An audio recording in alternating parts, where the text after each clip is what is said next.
Oh yes, this is the Hardcore Marketing Show. I'm Casey Cheshire, your host for this epic journey. Today's show is sponsored by Ringmaster, on a mission to launch B2B podcasts that create relationships, generate revenue, and drive growth. Ringmasterlive.com. Bam. All right, here we go. I hit the button. I'm excited. This thing has started. The train has left the station. I'm in the roller coaster, and it's going tit, tit, tit, all the way up the hill. We are about to explode down this mountain. I can't wait to introduce my guest today. She is an absolute badass. She is a marketing leader and a thought leader in the space. In the world of SaaS, she's got concentration and experience coming out her ears in strategy, pipeline, product. Vice President of Marketing at UserGems, Trinity Nguyen. Welcome to the show. Thanks, Casey. Happy to be here. Oh, man. I'm so glad you're here. There's so many things to talk about. And so let me pass you this thing. It's really heavy, but okay. Thor's hammer. Grab that. Got it. Oh, whoa. You just took the. Are you playing tennis? Like, will you just grab Thor's hammer like it was nothing? And this is the real Thor's hammer, too. Trinity, take that hammer and smash for me some kind of marketing myth, bogus strategy, misconception. Set the record straight once and for all. You got it. So here's the myth, and I'm not going to have a lot of fans and friends after this, but attribution doesn't work. It's very, very rare that there's a one single touch point that gives you that deal. So not the first touch, not the last touch. Some kind of multi-touch is a little bit better, but it's not completely the truth. And for multi-touch attribution, you also need to have the right tools and ops setup in place to accurately capture all these touches throughout a deal cycle. And even then, no tools today, probably in the future, can capture the dark social or the word of mouth. Someone hanging out with their friends while taking out the trash, the neighbors, and recommend a tool. No tools can capture it. So attribution doesn't work. And people need to hear this, especially CFO and CEO as well. Because I think marketers kind of like get on this bandwagon now. But until the rest of the leadership team gets on board, it's going to be very, very difficult. Right. That new technology comes around and people, and especially when the tech promises to solve the attribution problem, and then everyone gets sort of the word of mouth that, oh, yeah, it's solved, right? Yeah, you just got to buy that app. And then you're going to know everything about how you found your customer, including your example of the trash. Or one time I bought an energy drink because I saw a cool guy on YouTube do it. I didn't use his link, though, right? I just bought it in a convenience store. How the hell are you going to track that? And I know that's a direct-to-consumer B2C type example, but these are the kind of situations that happen, and yet there's this expectation. Where does this come from? Why are people just magically assuming that this thing works and that it's real? Well, I think it comes from necessity. So I don't know if any board or CFO or CEO actually believe or care so much about attribution, but it comes from necessity. Like as marketing and revenue leaders, our job is to allocate capital. So in order to allocate it well, you need to know which channel performs better, how to optimize it. And if it doesn't perform or not efficient, then you need to reallocate. So it comes from that necessity to measure every single channel. And that's where it came from. And we try, I mean, like some people started out like when maybe eons ago when like the sales cycle was short, maybe a first touch, last touch makes sense because it was very short, 1 week. But then now, like in B2B, especially this year, the sales cycle is getting a lot longer. I think I read somewhere it's 24% longer now. There are a lot more people involved in the sales process. So the buying group went from around, I think like it used to be like 7 to 9, and now I see it's like 9 to 12, even in the mid-market. So it's not just one person that you're tracking and nurturing, right? So attribution is hard with just one single buyer, but now you have a whole entire buying group that being influenced any given point in time. How do you capture that?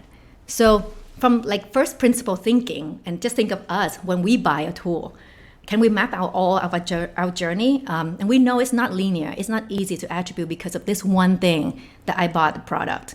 So from that angle, I know that attribution doesn't work, but the challenge is how do you measure? Right. By the way, anytime someone says, let's go back to first principle thinking, I'm like, okay, we got to be best friends. This is exactly the way that we got to think, because when things get too complicated, the solution is not to make things more complicated, right? Yeah. It's like, it's complicated. Let's add another tech stack into, let's add another thing into our stack. No, we got to go the other direction. So this is interesting. I love the approach here. You're saying, look, it comes from necessity. When you have capital, and marketing is an investment, we're investing capital in different places. You want to know what works, but then you want to measure every channel. But then how do you rationalize then, the idea of the dark social, the word of mouth, knowing that these things happen? How much credit can you give your metrics? No, it's really challenging, and I'm not saying that I've solved it. I think we're still trying to figure out, like every month, trying to figure out how to build a reporting and attribution model that works for our business, Right. based on how we set up our go-to-market, based on how we know our buyers buy. But I'm not saying it's one size fits all. To be honest, I'm still working through it and still iterating and see what makes sense. Right. And as long as the business agrees that this makes sense because we know it's true, based on what our buyers told us, that I think it's okay for us right now. But having said that, it's just painful. Totally. And as you said that, I love the humility of saying, I'm still wrestling with this topic, right? I think anyone that says that it's like solved completely is either full of it or it's clickbait. And I thought maybe we should name this episode like Attribution Solved, right? And then we'll have you and I high-fiving on the album artwork, being like, of course. But people get to this part of the episode and they go, oh, okay, you got me. Oh, God. But we're working on it. And You're really helping me making friends here. yeah, I can totally. And you start getting all these emails like, we need you to come help us solve this issue. And you're like, did you listen to the whole episode or just the first 5 minutes? But when you're trying to wrestle with this attribution, I heard you even mention what makes sense and what the buyers told us. Could you start talking about the different ways that, even though maybe the 100% isn't solved, do you start making things a little more accurate? Yeah. I mean, let's start from the most accurate one is a self-reported attribution, so to speak. So head of demand just added this form. Like, I'm a very anti-long form person. Same. But I gotta give him, like, it was his idea and his credit. So he just added a field, like free text, and it's an optional. You don't need to put it in there. And they say, like, where did you hear about UserGems? And in my mind, I'm like, back in the day, I'm like, who would fill this out? Like, form is so long. Now form is really, really short. It's like 1 field or like 3 fields. That's it. Yeah. And yet people actually fill it out. I actually really enjoy reading this note at the end of the quarter, just kind of recapping where our pipeline came from. Because we sell to sales and marketers. So they understand, especially marketers understand the challenge. So they would fill it out like, I heard from my friend from this, said about this, and then I Google search, here's the keywords I use, all of that. They gave you the whole fingerprint, like this and this and this. Yeah, the whole thing, like the whole map. Like, it's incredible. So maybe give your buyer some credit. Like, sometimes people do want to tell you. Yeah, because I think the fallacy here, you're smashing myths left and right with that hammer. Like, people need to watch out because you just stay away from the structure. Like, don't smash the wall. People tend to think that if you give people free text, they're going to give you unorganized data, and maybe that's the case. But it sounds like, talk about a gem, UserGem. Hey, but talk about an amazing, like, golden nugget of someone writing that out, and that's completely counterintuitive. You'd think they just leave it blank, or I think the other myth was that people will lie on that, or they don't know any better, right? They'll say, so I don't even know my own location. Am I in Atlanta? They don't. But right. No, you've got some great future prospects that are telling you Tell me more about those answers you've seen. What kind of other answers? Do you remember any other ones? That's a lot of like I heard about you, or like my friend recommended, or my peer, or my former coworker. So a lot of those, like, word of mouth. Yeah. But you get the specifics too, right? Not just like, word of mouth. Like, who? Maybe that's because people don't know to select from that. A friend who was at this company. Yeah. Sometimes they don't give the name of that person just to, like, protect the privacy, but they get really specific. Wow. The story about, like, taking out the trash, or the neighbors taking out the trash, and talk about work, it's true, actually. It's true. It's true. Like, they're just in the neighborhood and taking out the trash, and she's a marketing leader, he's a sales leader, and somehow they talk about work. I'm like, man, I need to send her around more. Wow. Yeah, so a lot of these things that you just, how can you capture any of this stuff? Yeah. And even if the prospects don't remember the entire journey when they first heard about UserGems, but in their mind, this was the deciding factor. Wouldn't that carry more weight than whatever we capture? Like maybe they watched a webinar 2 years ago. Yeah. And even, I mean, if that's what they're telling you, and especially if that's like the first touch point, because I think to your earlier point, the first touch and the last touches, sometimes first you can check a little bit better, but to your point, first touch was at the garbage can. Then they signed up for, maybe they Googled it later, signed up for a webinar, and Google got credit for organic, but that wasn't that at all. And then last touch, I've seen so many things happen where, they went to a conference and met a great person, had a fantastic conversation, basically all but closed the deal, got a thank you on Monday, and then signed the deal. And then marketing's like, look, we sent this email out and it converted all these people. Yeah. It's like, well, yeah, they all met someone at this conference, Right. so there's all these stories, and you've Yeah. allowed people to tell you what the actual story is. Yeah. Yeah, I mean, it's informing to see all these touch points. I'm not saying don't capture the touch points. So like for me, like one of the ways that I'm trying to like attribute out is just looking at all the close one that we got in the past quarter, and kind of went through all of the touch points that we capture in Salesforce, HubSpot, for all the contacts in the opportunities that we ever talked to. Basically, just do it very manual. Like it's nothing fancy. Just Google Sheet, and just export all that out and read like a journal. Right. And then start attributing it, kind of like, okay, so at some point, this webinar influenced this. At some point, I'm not saying that it generated the pipeline or the one, and things like that. And we give, like, for example, if an account-based program was the one that got them in, then both the ADR team, so our sales dev team, and the campaign team got 1 point in terms of credit because they did it together. Right. So it's not perfect. It's just trying to figure out what works best for your business. And I think that's a slippery slope, the idea of giving credit and points, Yeah.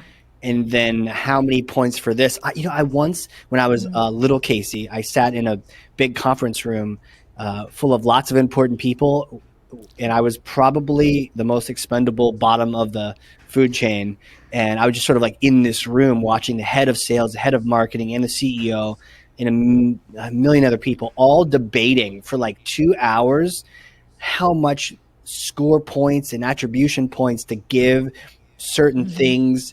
And they were going, and I couldn't follow, like, why does this matter? And so I can see people obsessing over that because maybe that's a detail they can get around. Yeah, no, for sure. Like the moment you're assigning points, you're kind of like going down that path of like, hey, Right. it's mine and not yours. Right. So what I'm trying to figure out and trying to do in a very small scale, because we're still a small company, relatively speaking, to a lot of companies out there. So a lot of cases where it's one deal and two teams get the credit for it, this evenly. So it's not like campaign say like, no, that came from event, and then sales dev say like, no, we actually prospected it first. If they came in, because we measure at the account, not the contact. So even if sales dev reached out to one contact at that account, but then later on somebody else in that account within 3 months or whatever, create an opportunity, then both teams get the same points. And the reason for the points is actually not for each of the team leads to kind of fight over, but it's more for me to measure, am I being efficient with the money I spent? So I'm trying to, like I said, I haven't figured it out, but I'm trying to kind of shield it from getting into like making it becomes like the crux of the politics. Right. But it's more just like measuring like how well do I spend the money and where else should I put more money in? Do you look more then at the local effects that you're able to drive with the money? If it's harder to know if it actually was the driving force, or is it enough to know that you spent $5,000 here and you created some first touch points? Maybe they weren't completely the first touch point, but you created some kind of activity. Is it like that kind of approach, or how do you zero in on your efficiency? Yeah, so it's not first touch, last touch, anything like that. Okay. Like say, let me pick a company like Spotify. Yeah. became a customer. Nice. Then I look back the entire journey. Just example. I wish, but hey, if Spotify, if you're listening, Shout out to Spotify. shout out to Spotify. No, but if they became a customer, then I would look back into like all the contacts in that opportunity, and trace back through like Salesforce and HubSpot. So we try to capture and see, oh, was it at some point did they come in through like a LinkedIn post? So we UTM a lot, just to kind of like trace back on where they came from, and that supplement with any self-reported attribution by anyone in that opportunity. And then just like basically, if it's touched by like every single team from SDR to campaign to sales, then content, SEO, all that, they all get a point for it. So I'm basically double, triple, quadruple counting it. Got it. But then to me, that helps assisting this deal forward at some point. Right. So if they all contributed, we're a team here. If you contributed to the effort, we're not going to say how much you contributed, but we're going to say you were a part of it. Right. So you have unlimited points to give if they participate. Yes. And I suppose you would only just have to make sure people aren't just like, that partner in a project that just sort of shows up. You get a point, or do you? Like you're a part of it. Well, we do have like a couple of like the setup in our system to kind of like look back a couple pages that they were on before they came to our site. So that gives us a little bit of visibility. And then people, like I mentioned, they write in that free text field and they kind of tell you the journey. So that helps a lot. We know all the activities that happen at the account with everyone that we reach out to. So that basically a lot of triangulation. It's very rare that someone that don't participate and somehow get a credit. If anything, it's more of like the scenario. They see our content on LinkedIn. Maybe our customer shout us out or something. But then instead of Google search for UserGems or clicking through any of the link from LinkedIn over, they just open a new tab and type directly usergems.com. So you have a lot of direct traffic. Same thing when sales reach out to them, like sales dev reach out to them in the email, we know they open the email because we can see that they open the email. But then instead of replying to the rep, they open a tab, type in directly usergems.com, go to a website, then submit a demo request. I know it firsthand because I was that rep at UserGems. So I'm like, hey, I can see that you opened my email right now. Why don't you just reply to me? So that's when, like this is 3 years ago, that's when I know that any kind of attribution doesn't work. People just work however they want to work. Right. They're running all over the place, clicking where they want to click. And exactly. Oh, man, it's tough when they're saying, oh, well, marketing drove that thing. Well, yeah, I mean, I do like your model of giving a point. Quick question. I love this, the write-in field. I think that's one of the biggest takeaways from this episode. And just hearing specifically the value you've gotten from it. Do you ever go back and change other fields based on what they wrote in? Like if they told you it was X, Y, and Z source, do you ever go back and change the tag source? Or does that get into like a murky area? Yeah, I think I'm still like the anti-long form person. So I don't think we're going to add more field, even though I think I kind of put our ops team in a really tough situation by not having too many fields. But no, like the automated ones, you automatically discover the source, or UTM says that it was Google, but in your big bucket source report, that it actually is this. Yeah. Do you change it, or or is it just, you just use it as like information to go off of, but you don't actually make it reportable? We don't make it reportable. Okay. We keep it free text. I think free text, it's kind of like when you don't require people to do something, they're not going to lie. They're not going to give you a phone number of 1, 2, 3, 4, 5, 6, 7, 8, but they actually write it. Okay, so you don't require it. Got it. So I don't require it. Interesting. You don't require it, and it doesn't. Have you ever been tempted though to like write some sort of like function that because I think this is the bigger question of, I love the manual research that you've talked about, going in and looking at all the closed won and looking at their journey. They're fascinating stories for sure, especially if you have the details. But then you have the other side, which is, well, that's not scalable, Trinity. Like, don't we want to become a unicorn here? Like, so how do you balance the scalable versus the manual side? Yeah. So there are two things, right? There's a lot of from the contact data. Who is this person? There's a lot of tools out there that can help you identify their title. If they just give you an email address, you can find out the company. You can find like there's so many tools to find you the title, and then either some tools can automatically categorize them into seniority and department. So these things can be done. Like it's on us as a vendor to do that legwork, find a tool to do it. And in our Salesforce right now, everyone is grouped into seniority and persona. And we don't have to do anything. And neither does the buyer. So that's from the contact data standpoint. On the other hand, on the free text, kind of like people just telling you things.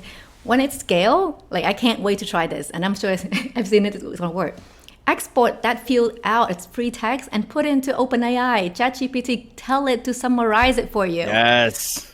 It is so fast and it's so straightforward. Just give a really clear prompt, play around with it. Like, can you summarize? How often do people say this? Da da da da da. And see what it gives you. That's brilliant. I love that. Dang it, I just gave away my secret sauce. Seriously.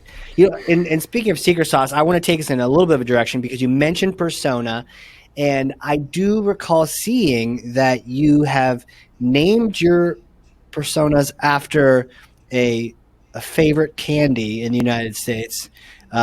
Something to do with the Musketeers, is that right? Oh, yeah, our target persona. Yeah. We call it the three Musketeers because for every like close one, we usually have these three persona involved. Not three people, sometimes more, but three personas. So marketing, sales, and ops. So those are the three Musketeers. These are like the category of the personas? Tell me more about like how do you approach that? How do you look at personas? Yeah. So from observing the sales cycle, what we usually see is UserGems value prop tend to resonate with sales the most because they understand this. They do it sometime ad hoc, so they are our champion. But then usually they bring it to the marketing to be the buyer because it's about pipeline generation. And then ops are the one that gonna implement it and making sure everything works. So those are the three persona, and how we implement it, like in our go-to-market, is once we kind of knew that, then from the sales dev standpoint, when we reach out to any of our accounts, we make sure that we cover these three persona, 5 to 7 people per account, and make sure we touch all three. And then usually just one of them will be the one that requesting a demo to learn a little bit more before they bring everyone in. But then when we pass the baton over to sales, then sales also very well trained about this concept of the three musketeers. So they will immediately multi-thread to the executives, but also to other departments, or bring up to the champions like, hey, usually for the next stage, we have, we're going to cover about like technical deep dive. So what we see is companies typically bring in their Salesforce admins or RevOps, etc. So like the team is very consciously aware that we need these three. So that's how we do it. Man, powerful. One of the things I pulled out of that is that they'll immediately multi-thread and work with the champion to let them know this is how it tends to go, and who are the different people that we need to get this information for, so that your champion work doesn't go unheeded. So you talk to you're empowering them with the information that they need to hear. This is so good. My next question: Who are you? Like, take me back in time. Little Trinity, did you know you're going to be a marketing thought leader, podcaster, like strategist, product marketer, all these things? As a kid, I always knew that I would be in business. And then by the time I was 14, I knew that I would be a marketer. 14? But then, wow. It's weird. Yeah, no, like marketing is fascinating to me. I think it's a combination of running a business, generating business, pipeline, revenue, all that. But also there's like human psychology. Like, how do you convince someone to care about what you're solving for? So I think that's fascinating to me. So tell me about 14 then. Was there something that happened? What made you go, marketing, got it? I don't know. Both of my parents are small business owners. So I think the idea of running a business is always like, I knew when I was a kid that I would be a businesswoman. Yeah. I don't know how marketing get there. Maybe watching too many ads. I don't Probably know. too much TV. So, but you distinctly remember sometime around 14 is when it wasn't just business, but you started thinking, I need to get more customers, either from my parents, companies and stores, or just the idea that you can have a business, but you got to bring people to it. Got to find customers. I think at 14 it's more like, okay, what is a professional path that I want to be on? And marketing, being a marketer was pretty much like, that's the idea. I think when it was 6, I started selling snacks or something. Hell yeah. Home cooked snacks. So you started out in sales, right? And then you realized, started in sales. Oh, thank you. Yeah, I that's want to true. scale this thing. So, I mean, I guess your introduction should have been like, she started out in sales at the age of 6 and became a marketer at 14. Yeah. Yeah, no, but so that's I knew that, and then somehow like when I was 18, I knew I wanted to go to Kellogg Business School because it was known for like all the brand I think it's called brand managers, like all the consumer product companies. So yeah, it's always been like the path to become a marketer. Man, it's funny because some people I talk to didn't even learn what, like myself, did I even know what marketing was? That it was actually a job until I'm in my 20s, right? Maybe I was doing it, I just didn't know that it had a title. But you knew, and that's powerful. Well, but I think I knew the desire to become a marketer. I didn't know what it means. Right. But it's a desire to become that. But then fun fact is that when I graduated from college, instead of going straight to marketing, and I had a marketing job offer, I ended up going to like finance operations. Basically, like, hey, I'm going to end up being a marketer anyway, so why don't I explore other stuff around a business, how to run a business before I get there. So I actually took a long roundabout until I ended up being a product marketing and now full marketer. Jeez. And so now you're at UserGems. What are you doing there that you're excited about? What is UserGems, and then what do people know? Like if they take away one thing from this episode, obviously do that form, think about credit, but like talk to us about UserGems. What should they recall and remember about it?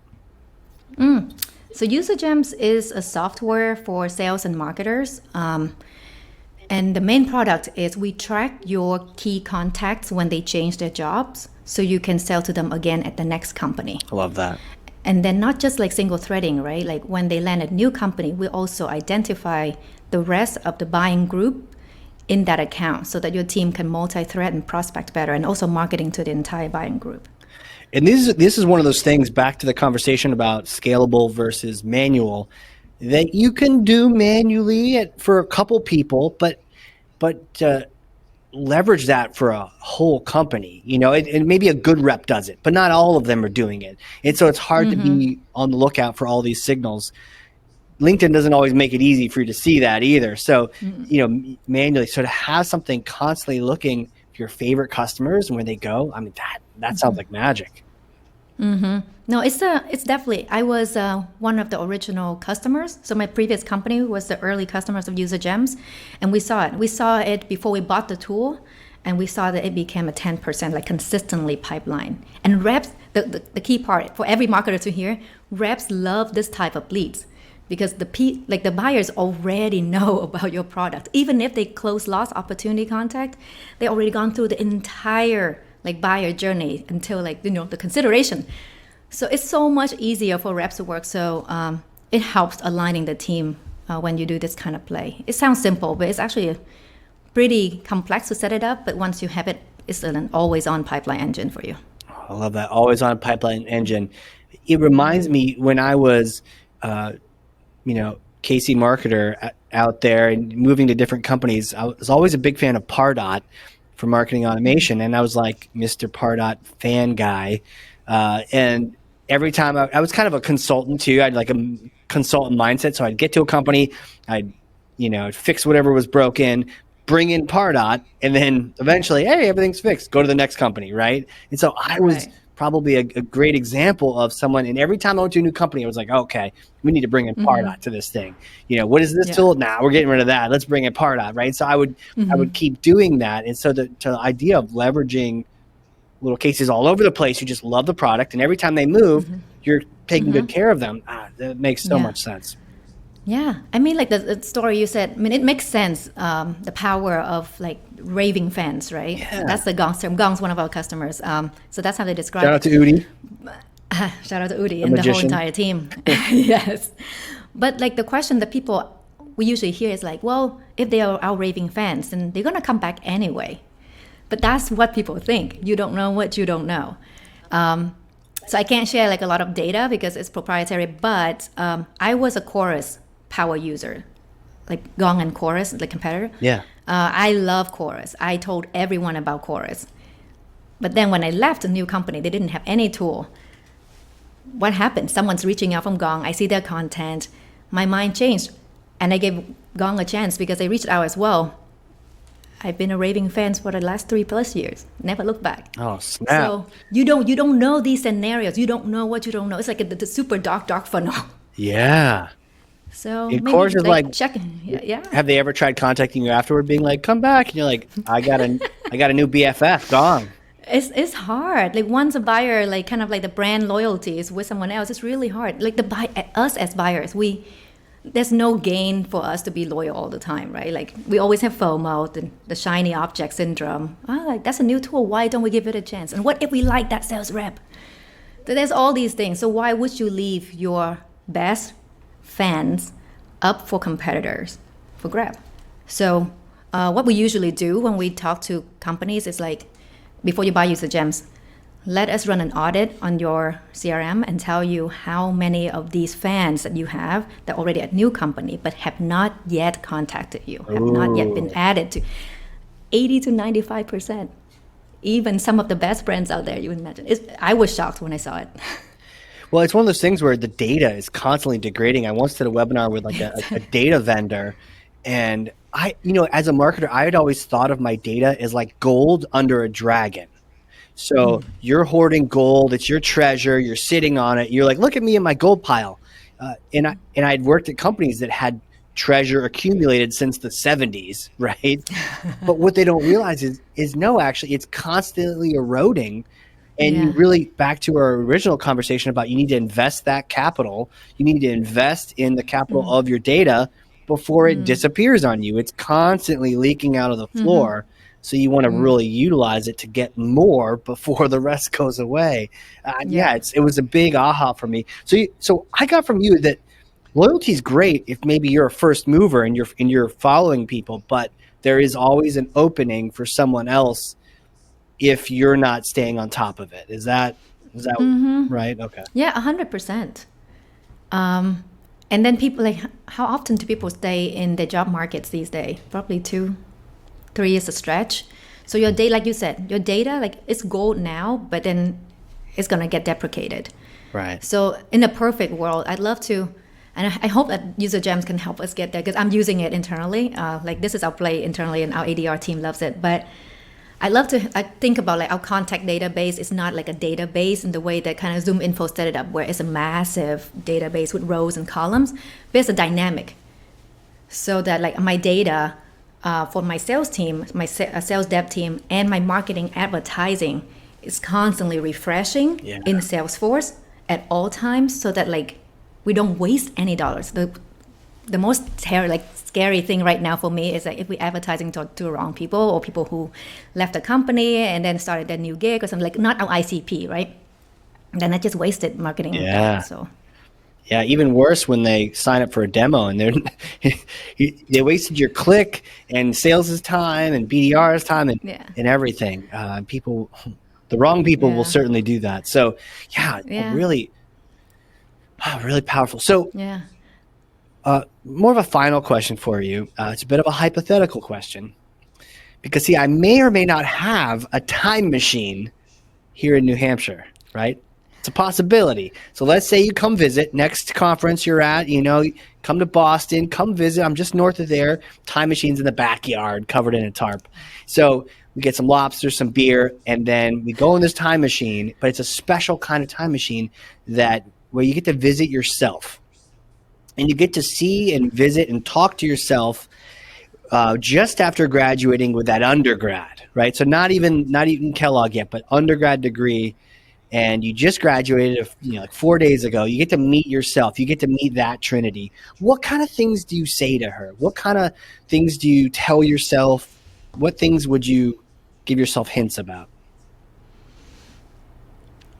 So if I could, I would even go back further to when I was a lot younger, because there's something that I want to get to the little Trinity as early as possible so that it's ingrained in her mind and how she operates. So in my mind, life is kind of like a ladder. So you keep climbing up. And when you climb a ladder, you always look up, right? You usually don't look down. Yeah. That's not safe. So because of it, it kind of like creates this imposter syndrome, because there's always successful people. There's a lot of marketing CMOs out there and CROs out there that I really look up to, CEOs too.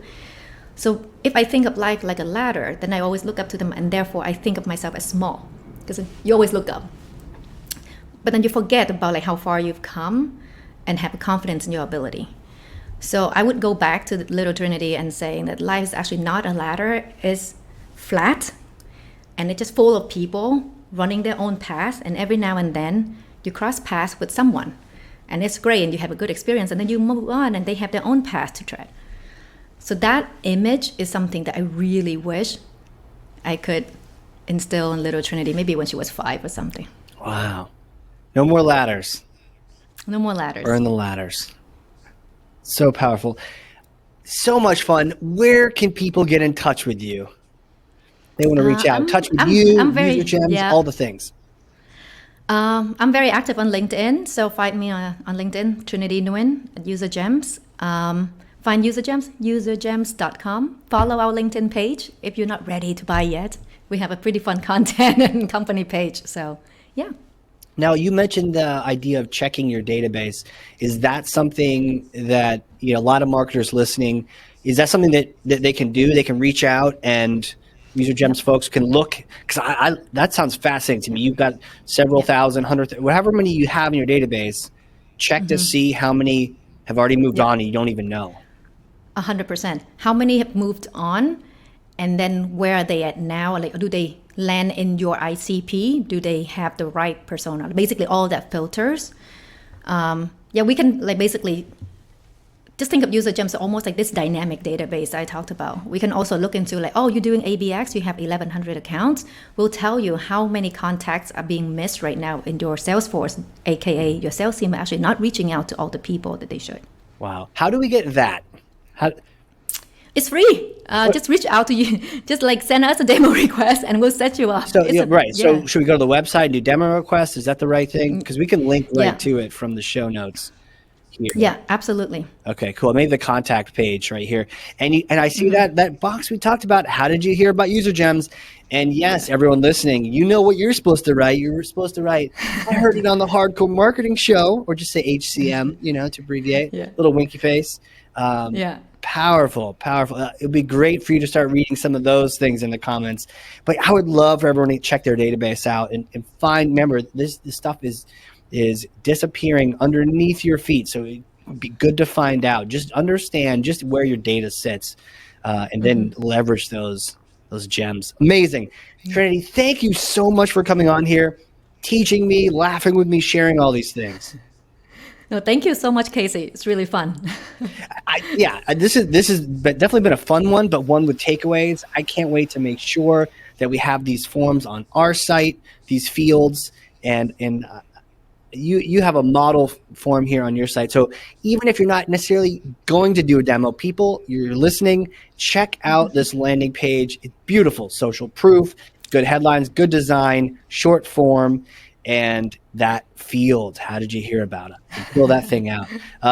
Well, Casey, you made my head of dimensions day. You're good. Well, he's gonna be so excited. Well, I told you so, Trin. Trying to earn those points, right? We gotta get that one in the Casey column. So cool. And so if you learned something today, share this episode. And don't forget to fill out the demo request. I'm going to do it. Join me on that fun party. Maybe we'll have a party. We'll all get a demo together. Trinity, thank you again. Thank you. All right, everyone. This has been another episode of the Hardcore Marketing Show. We will see you all next time.